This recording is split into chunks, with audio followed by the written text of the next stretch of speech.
SI voice के मुअज़्ज़ज़ नाज़रीन, अस्सलामु अलैकुम वरहमतुल्लाहि वबरकातुहू। प्यारे नाज़रीन, कैसे हैं आप? उम्मीद करती हूँ आप सब ईमान और सेहत की बेहतरीन हालतों में होंगे। अल्लाह पाक आपको हमेशा अच्छे हालों में रखे।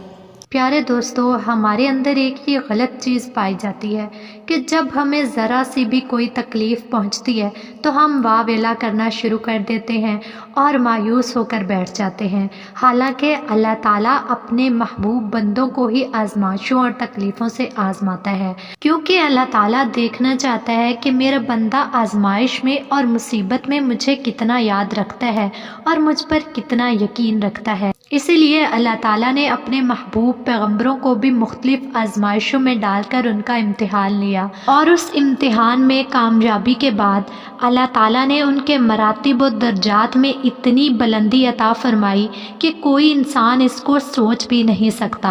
आज हम बात करेंगे अल्लाह के एक बहुत ही महबूब बंदे हज़रत अय्यूब अलैहिस्सलाम के बारे में। अल्लाह ताला ने उनको एक बहुत बड़ी आजमाइश में मुब्तला फरमाया और हज़रत अय्यूब अलैहिस्सलाम उस इम्तिहान में अल्लाह के हुक्म से पूरी तरह कामयाब हो गए। हज़रत अय्यूब अलैहिस्सलाम हज़रत इसहाक़ अलैहिस्सलाम की औलाद में से हैं और उनकी वालदा हज़रत लूत अलैहिस्सलाम के ख़ानदान में से हैं। अल्लाह ताला ने आपको हर तरह की नेमतों से नवाजा था, हुस्न सूरत भी और माल व औलाद की कसरत भी, बेशुमार मवेशी और खेत व बागात वगैरह के आप मालिक थे।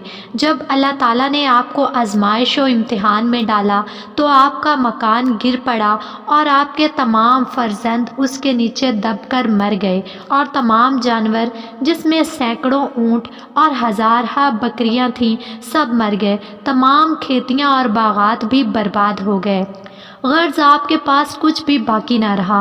आपको जब इन चीज़ों के हलाक व बर्बाद होने की खबर दी जाती थी तो आप हम्द इलाही करते और शुक्र बजा लाते और फरमाते, मेरा क्या था और क्या है, जिसका था उसने ले लिया। जब तक उसने मुझे दे रखा था मेरे पास था, जब उसने चाहा ले लिया। मैं हर हाल में उसकी रज़ा पर राज़ी हूँ। इसके बाद आप बीमार हो गए और आपके जिस्म मुबारक पर बड़े बड़े आबले पड़ गए। इस हाल में सब लोगों ने आपको छोड़ दिया, बस फ़कत आपकी बीवी जिनका नाम रहमत बिनते इफ्राहीम था, जो हज़रत यूसुफ अलैहिस्सलाम की पोती थी, आपकी खिदमत करती रहती। सालहा साल तक आपका यही हाल रहा। आप आबलों और फोड़ों के ज़ख्मों से बड़ी तकलीफ़ में रहे। आम तौर पर लोगों में ये मशहूर है कि माज़अल्लाह आपको कोढ़ की बीमारी हो गई थी। चुनाचे बाज़ गैर मोतबर किताबों में आपके कोढ़ के बारे में बहुत सी गैर मोतबर दास्तानें भी तहरीर हैं, मगर याद रहे ये सब बातें सर तपा बिल्कुल गलत हैं और हरगिज़ हरगिज़ आप या कोई भी नबी कोढ़ की बीमारी में मुब्तला नहीं हुआ, इसलिए कि ये मसला मुत्तफ़िक़ अलैह है कि अम्बिया अलैहिस्सलाम का तमाम उन बीमारियों से महफूज रहना ज़रूरी है जो अवाम के नज़दीक बाइस नफ़रत व हकारत हैं, क्योंकि अम्बिया कराम का ये फ़र्ज़ मनसबी है कि वो हिदायत व तबलीग करते रहें। तो जाहिर है जब अवाम उनकी बीमारियों से नफ़रत करके उनसे दूर भागेंगे तो भला तबलीग का फ़रीज़ा क्यों कर अदा हो सकेगा।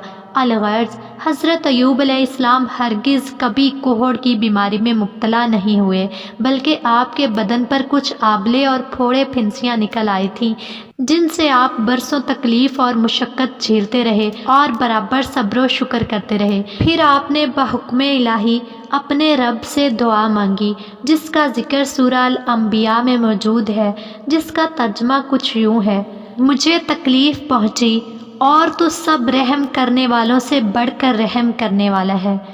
जब आप खुदा की आजमाइश में पूरे उतरे और इम्तिहान में कामयाब हो गए तो आपकी दुआ मकबूल हुई और अरहमुर राहिमीन ने हुक्म फरमाया, ए अय्यूब अपना पाँव ज़मीन पर मारो।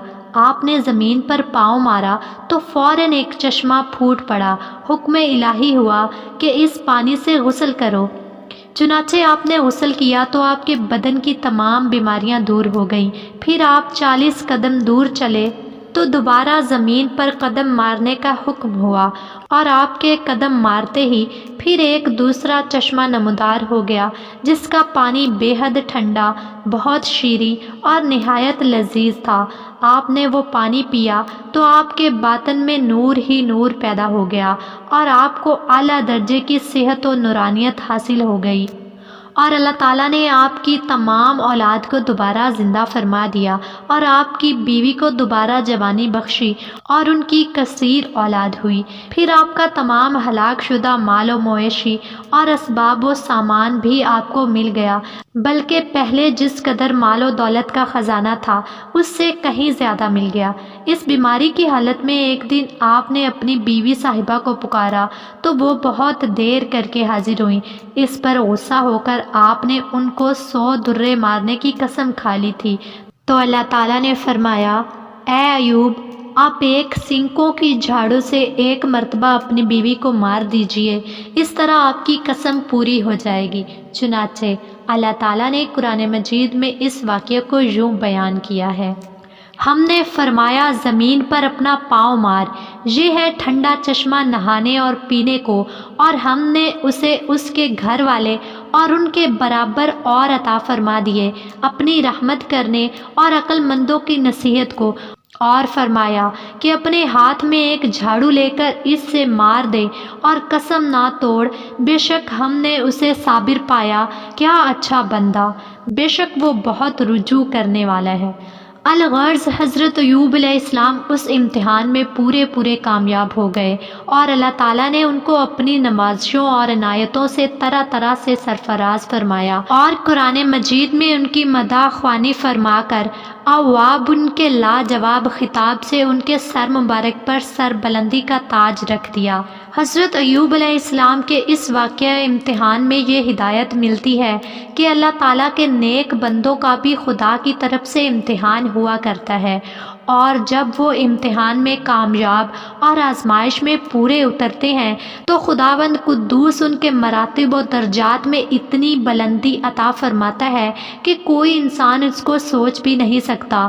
اور اس واقعے سے یہ سبق بھی ملتا ہے کہ امتحان کی آزمائش کے وقت صبر کرنا اور خداوند عالم کی رضا پر راضی رہنا، اس کا پھل کتنا اچھا، کتنا میٹھا اور کس قدر لذیذ ہوتا ہے۔